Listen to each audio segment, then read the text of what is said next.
आज से डीडीए का अतिक्रमण हटाओ अभियान यहां पर शुरू हो गया है। 2 दिन तक ये डीडीए का अतिक्रमण हटाओ अभियान चलने वाला है। मजनू का टीला यमुना बाढ़ क्षेत्र पर यह अभियान चलने वाला है। आज से डीडीए का अतिक्रमण हटाओ अभियान की शुरुआत हो चुकी है। 2 दिन तक डीडीए का अतिक्रमण हटाओ अभियान चलेगा। मजनू का टीला बताया जा रहा है, जहां पर यमुना बाढ़ क्षेत्र पर यह अभियान चलेगा। दिल्ली से इस वक्त की बड़ी जानकारी हम आपको दे रहे हैं। आज से डीडीए यहां पर मैदान में है, अतिक्रमण हटाओ अभियान को लेकर मैदान में है और 2 दिन तक डीडीए का अतिक्रमण हटाओ अभियान ही चलने वाला है। मजनू का टीला ये विशेष क्षेत्र है, जहां पर यमुना बाढ़ क्षेत्र पर यह अभियान चलेगा। आज से डीडीए का अतिक्रमण हटाओ अभियान की शुरुआत हो रही है। 2 दिन तक डीडीए का अतिक्रमण हटाओ अभियान ही चलने वाला है। मजनू का टीला यमुना बाढ़ क्षेत्र पर यह अभियान चलेगा। तो आज से डीडीए के अतिक्रमण हटाओ अभियान की शुरुआत हो चुकी है और आपको ये बता दें कि ये अभियान 2 दिन तक चलने वाला है। अतिक्रमण हटाओ अभियान मजनू का टीला यमुना बाढ़ क्षेत्र पर चलेगा।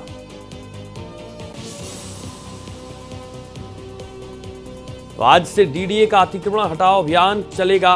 2 दिन तक डीडीए का अतिक्रमण हटाओ अभियान चलने वाला है।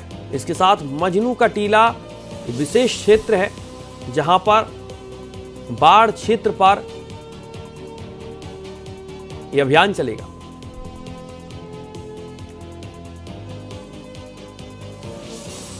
मजनू का टीला यमुना बाढ़ क्षेत्र पर यह अभियान चलेगा और सीधे चलेंगे अपने संवाददाता रमेश सिंह के पास। रमेश, आज से डीडीए का यह अभियान चलने वाला है। मजनू का टीला विशेष क्षेत्र बताया जा रहा है, जहां पर यमुना बाढ़ क्षेत्र पर यह अभियान चलेगा।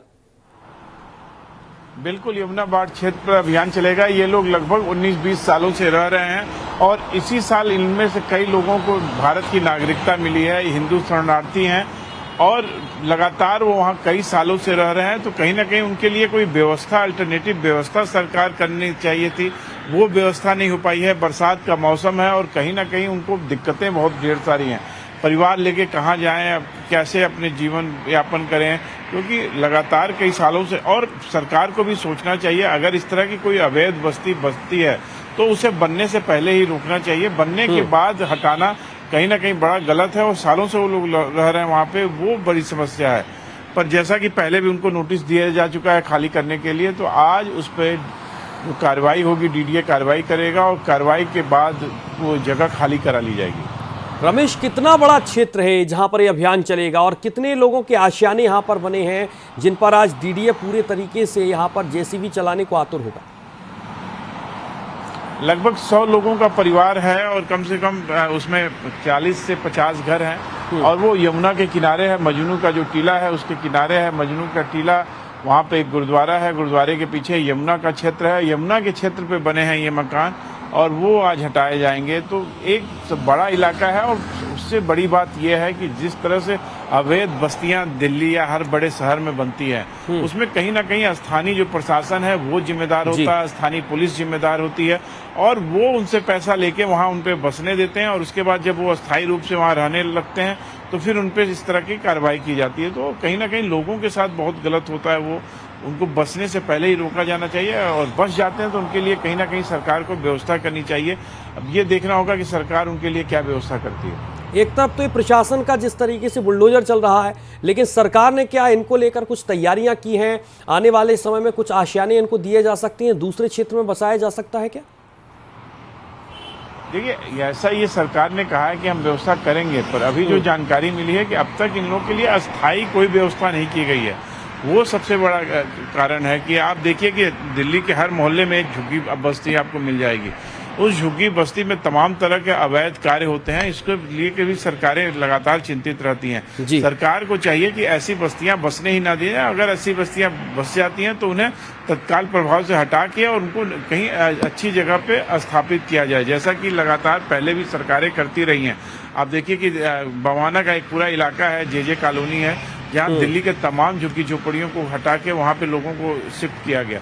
इस तरह से ही कहीं भी सरकार को, सिर्फ सरकार के पास जमीन की कोई कमी नहीं है। सरकार ऐसे परिवारों के लिए जमीन, मकान सब बना सकती है और सरकार लोगों के लिए है। अगर कोई किसी तरह की दिक्कत है तो उसे हटाना चाहिए।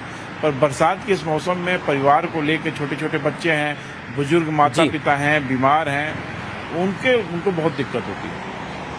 कितनी बड़ी चुनौती आज रहेगी, क्योंकि क्या जिन लोगों ने कब्जा कर रखा है वो राजी हो गए हैं यहाँ से हटने के लिए, या यहाँ पर नोकझोंक देखने को मिल सकती है रमेश?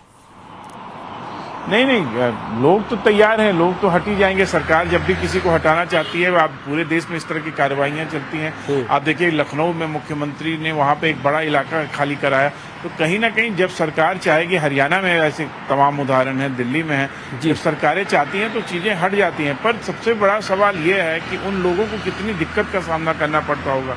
आप देखिए कि उनके मकान हैं, उन्होंने बनाए हैं, कैसे गरीब, और वो कोई अमीर लोग नहीं होते, वो गरीब लोग होते हैं जो अपना मेहनत मजदूरी करके अपना जीवन यापन करते हैं। उनको रोज कमाना होता है, रोज उनका खर्चा चलता है, उनके पास कोई बैंक बैलेंस नहीं होता है, कोई सपोर्ट नहीं होता है। तो ऐसे लोगों के लिए सरकार को सामने आना चाहिए, सरकार को उनके लिए कोई ना कोई व्यवस्था करनी चाहिए, और वो सबसे बड़ा सवाल है। और लोग चाहते भी हैं कि इस तरह की अगर कोई व्यवस्था हो जाए तो फिर वो क्यों रहेंगे। आप देखिए कि पूरे दिल्ली में धारावी इतने बड़ा झुग्गी झोपड़ी का इलाका है, वहाँ पे फ्लैट बना के सरकार देने का काम करने जा रही है। तो इसी तरह का कुछ व्यवस्था दिल्ली में भी पहले बातचीत चली थी कि जितनी झुग्गी झोपड़ियां हैं उनको हटा के वहाँ पे मल्टी स्टोरी बिल्डिंग बना के उसमें फ्लैट दिए जाएंगे, या शहर के बाहर।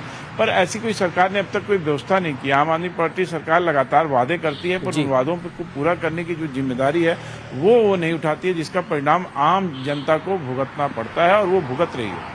बिल्कुल, बहुत शुक्रिया। आम जनता को भुगतना पड़ता है, लेकिन अगर पहले ही ऐसी व्यवस्था कर ली जाए तो शायद ऐसी स्थिति अतिक्रमण हटाओ अभियान की सरकार को और प्रशासन को जरूरत ही ना हो कि इस तरह की कार्रवाई करनी हो। लेकिन पहले जिस तरीके से इन्हें बसाया गया, और खासतौर पर हमारे संवाददाता रमेश ये जानकारी दे रहे थे कि पुलिस और तमाम आसपास के जो यहाँ पर कर्मचारी तैनात रहते हैं उनसे साठगांठ कर यहाँ इन्हें पहले बसाया जाता है, और उसके ठीक बाद जब इन्हें हटाया जाता है तो एक अतिक्रमण हटाओ अभियान की जरूरत पड़ती है।